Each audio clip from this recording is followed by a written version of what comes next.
भारत मां के सोने को गिरवी रखा, हमारी मां के सोने को गिरवी रखा, और दूसरे लल्ला ने, हमारे नरेंद्र मोदी ने अपने मां को अलंकृत किया। ये होता है फर्क। धन्यवाद सभापति महोदया, आपने मुझे सप्लीमेंट्री डिमांड फॉर ग्रांट्स का समर्थन के लिए बोलने का मौका दिया। माननीय प्रधानमंत्री श्री नरेंद्र मोदी जी की दूरदर्शी नेतृत्व यह सुनिश्चित करती है कि जो भी हम खर्च कर रहे हैं उसका हर एक रुपया अर्थव्यवस्था को मजबूत करने के लिए, नागरिकों को सशक्त करने के लिए और एक सशक्त भारत के निर्माण के लिए ही खर्च होता है, उसका योगदान होता है। आज जो अतिरिक्त धनराशि मांगी गई है वह सिर्फ कागजों पर कुछ आंकड़ों का लेखा जोखा नहीं है, वो भविष्य के भारत के निर्माण का मानचित्र है। पीएम गति शक्ति हो, पीएम किसान योजना हो, राष्ट्र की सुरक्षा को सशक्त बनाना हो, यह सभी व्यय भारत के प्रगति के लिए अत्यंत आवश्यक है। कुछ विपक्षी दलों ने अभी विषय उठाया, फिस्कल डिसिप्लिन को लेकर अभी मैं माननीय प्रेमचंद्रन जी को सुन रहा था, वित्तीय अनुशासन को लेकर प्रश्न उठाया। मैं याद दिलाना चाहूंगा, I would like to remind them that there was a period during the rule of the UPA when recklessly they had burdened the economy with unplanned spending, अनियोजित खर्चे and policy paralysis. In contrast, in our government, our term, under Modi ji, every rupee that flies out of the coffer of the exchequer is under the guidance, under the radar of ATC. ATC meaning not air traffic control, ATC meaning A for accountability, T for transparency and C for clear vision of development.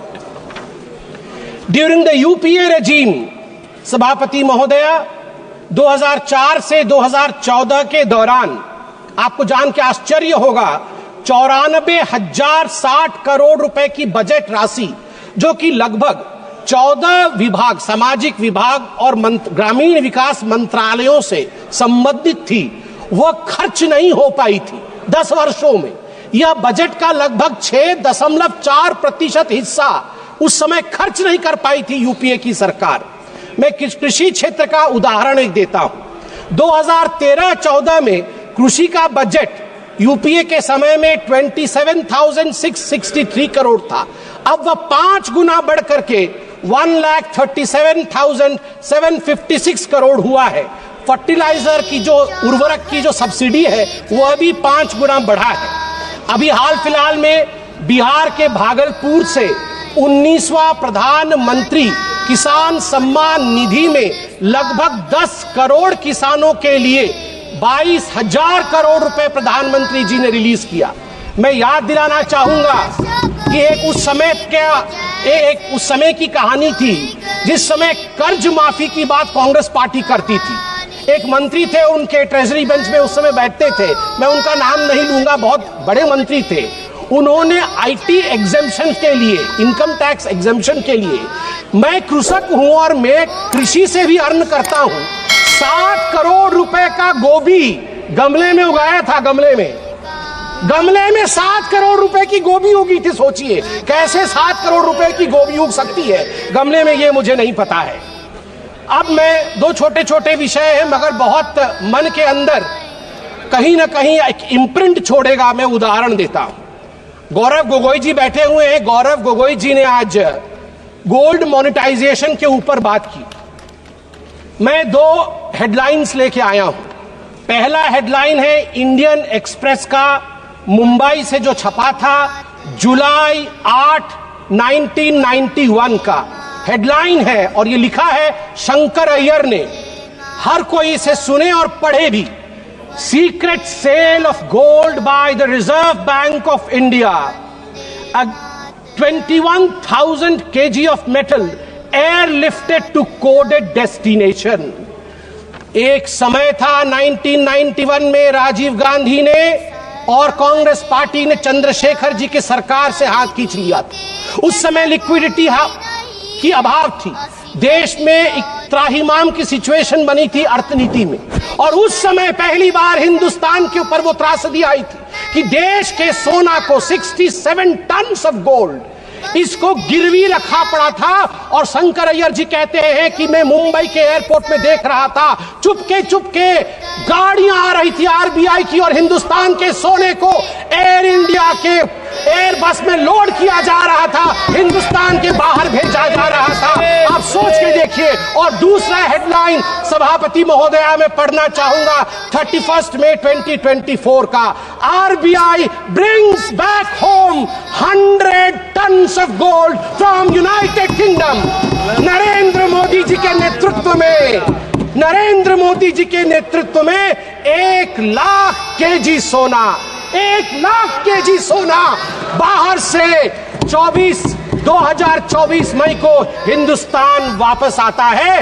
एक ने, UPA ने भारत मां के सोने को गिरवी रखा, हमारी मां के सोने को गिरवी रखा, और दूसरे लल्ला ने, हमारे नरेंद्र मोदी ने अपने मां को अलंकृत किया। ये होता है फर्क।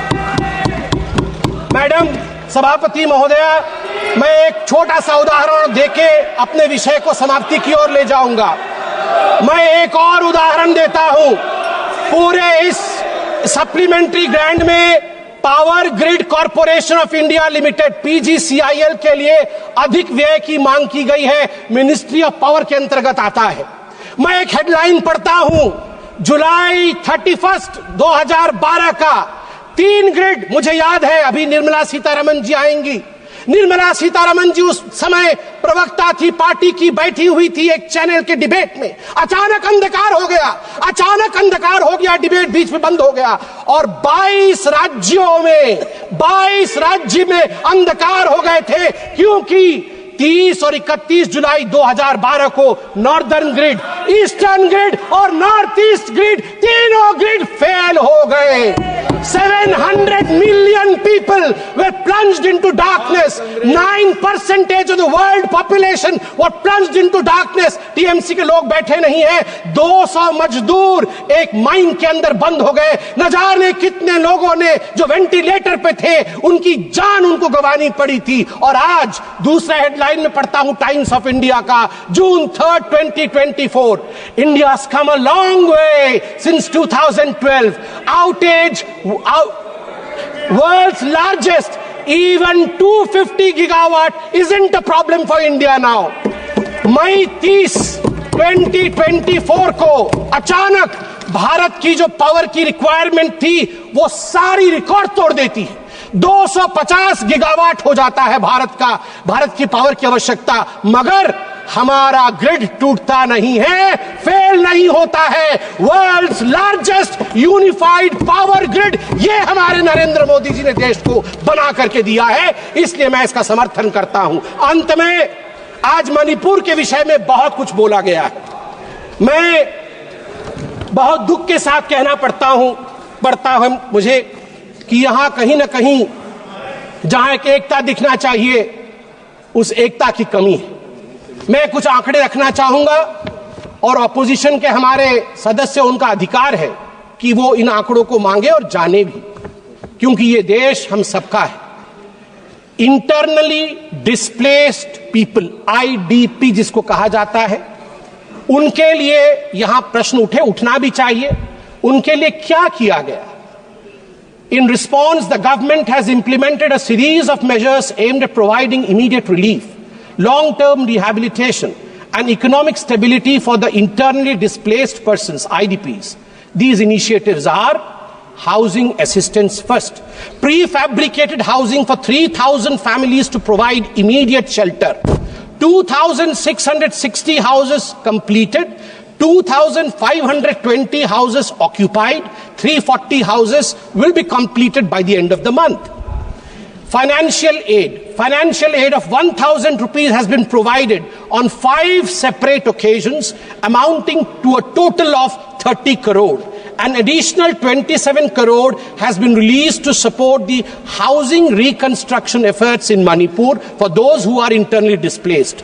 Relief camp operations have been sustained with an allocation of rupees 280 crore, ensuring essential services such as food and health care for affected families. A compensatory package of rupees 32 crore has been provided to farmers for those who suffered agricultural losses due to the conflict. माननीय सभापति महोदय, educational support के बारे में भी माननीय सदस्यों ने बात की. A total of 11,763 displaced students have been enrolled in various educational institutions. The government, schools and colleges have provided free admission. College Students Rehabilitation Scheme उसको इंट्रोड्यूस किया गया 2023 में, जिसने 1000 डिस्प्लेस्ड बच्चों की मदद की ताकि वो वहां फ्रीली जाके एडमिशन ले सके, और उनको 10,000 रुपए की राशि भी ऊपर से दिया गया. एम्प्लॉयमेंट और स्किल डेवलपमेंट डिस्प्लेस्ड लोगों के लिए 426 IDP led startups have received government support. ये स्टार्टअप के माध्यम से कई लोगों को नौकरी दी गई, जो अभी 500 इंडिविजुअल उसमें एनरोल हुए हैं हाल फिलहाल में. Cabin crew training in Delhi, जिसमें मैं धन्यवाद दूंगा air India, Indigo airlines, ministry of tourism को धन्यवाद दूंगा. उनके माध्यम से 500 बच्चे मणिपुर के जो डिस्प्लेस हुए थे उनको यहां प्लेस किया गया है. Free medical treatment has been provided to the IDPs at Jenims. और ठीक उसी प्रकार हमारी जो गर्भवती माताएं हैं इन रिलीफ कैंपों में, उनके लिए भी हर संवेदना के साथ पूरी तरह की प्रोविजन की गई है.